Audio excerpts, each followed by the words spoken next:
En El Soberano hicimos una serie de entrevistas bajo juramento y hoy, de cara a las personas que se perfilan a ser las próximas ministras y los próximos ministros del nuevo Poder Judicial, aquí le quiero recordar que tuvo la mejor cobertura. Entrevistamos a esos perfiles que llegarán a la Suprema Corte de Justicia de la Nación y vamos a empezar, por supuesto, le vamos a hacer un recuento muy rápido de las entrevistas que usted puede encontrar a lo largo de Subjetivo, particularmente en el canal del Soberano. Mire, esta es Sara Irene Herrerías, quien será virtual ministra electa de esta elección judicial. ¿Qué quiere ser ministra de la Suprema Corte? Precisamente como por esta historia que tengo de trayectoria de vida. Muy fuerte, con casos muy fuertes, la verdad. Y que siento que desde la Suprema Corte puedes tener esa visión y traer temas como muy cercanos como los que he atendido, casos de tortura, de desaparición, de migrantes, de libertad de expresión, temas así muy fuertes de tortura que hemos atraído de los estados, ¿no? de agentes de la autoridad que torturan a jóvenes y que hemos logrado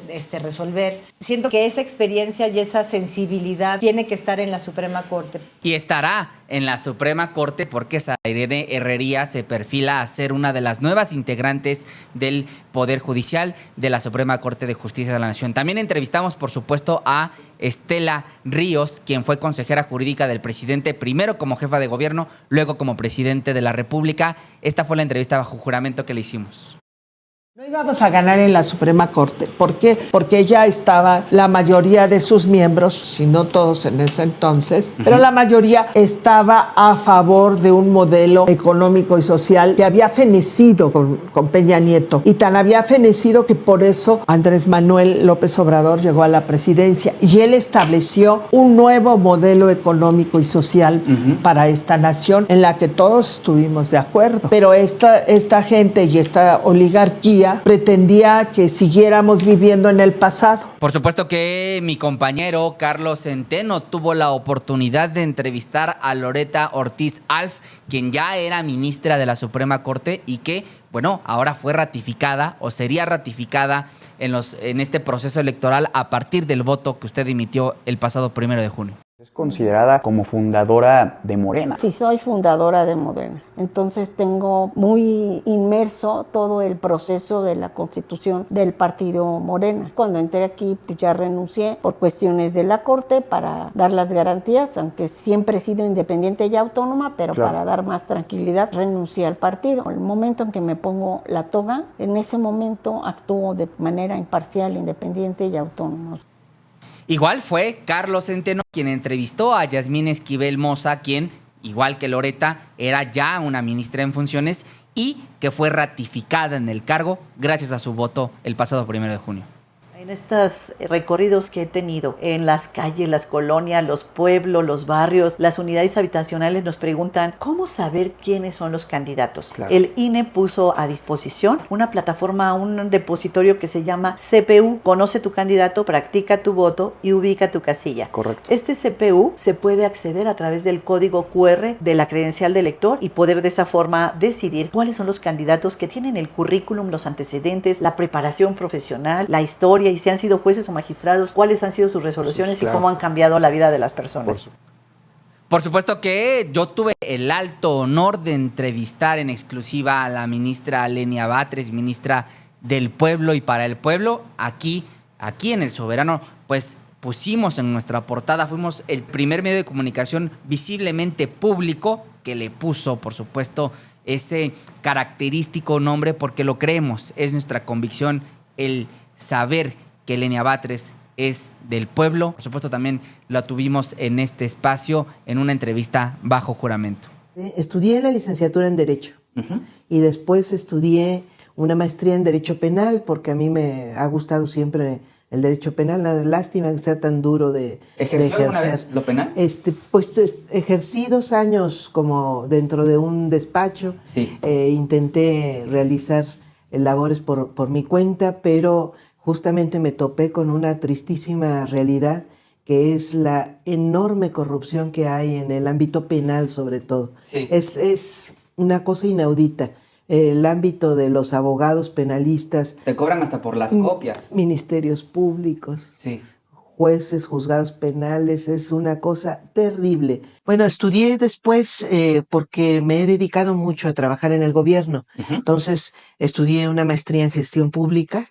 Me interesaba mucho la planeación y tener algunas metodologías, algunas formas de formular programas y políticas públicas. Y después estudié, siempre ha sido un ámbito que me ha interesado muchísimo, el de las realidades de las ciudades.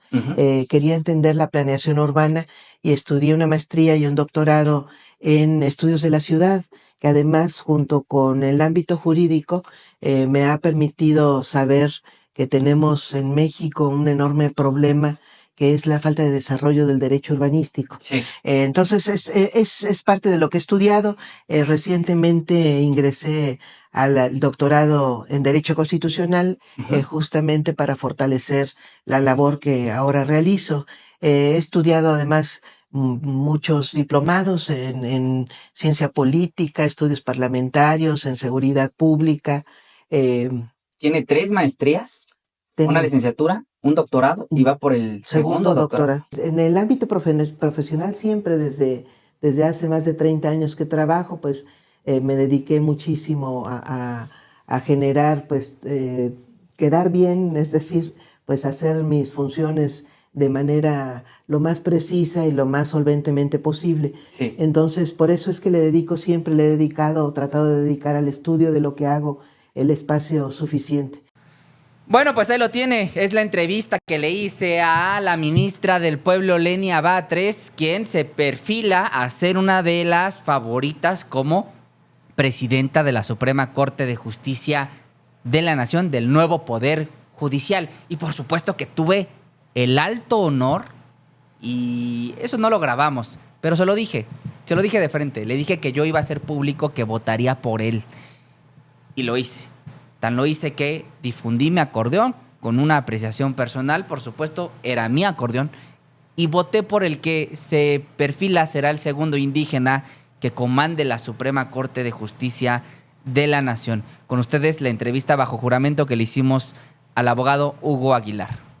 Hay una frase que sintetizaba muy bien el expresidente López Obrador. La paz es producto de la justicia. Uno advierte lo siguiente: se llega a la toma de un camino, a la toma de una oficina, después de una serie de violación de derechos humanos. Entonces, ¿qué hay que hacer? Atender las injusticias. Si nosotros atendemos y hacemos real justicia, es difícil que crezca una inconformidad. Entonces, nos están observando, están viendo nuestras decisiones. Y cuando ellos creen que ya rebasamos el límite de lo tolerable, cualquiera, no necesita un gran discurso ni una gran movilización, va y organiza esas inconformidades. Lo que debemos de hacer es atender la justicia de raíz y estoy seguro que desactivamos cualquier posibilidad de violencia para reclamar el derecho. Ahí lo tiene. Es las entrevistas bajo juramento que le hicimos a las y los candidatos que hoy se perfilan a integrar el nuevo Poder Judicial. Usted puede consultar toda la información en esta cuenta informativa. En la cuenta del Soberano está todo el repertorio de las entrevistas que hicimos bajo juramento a quienes integrarán este nuevo Poder Judicial.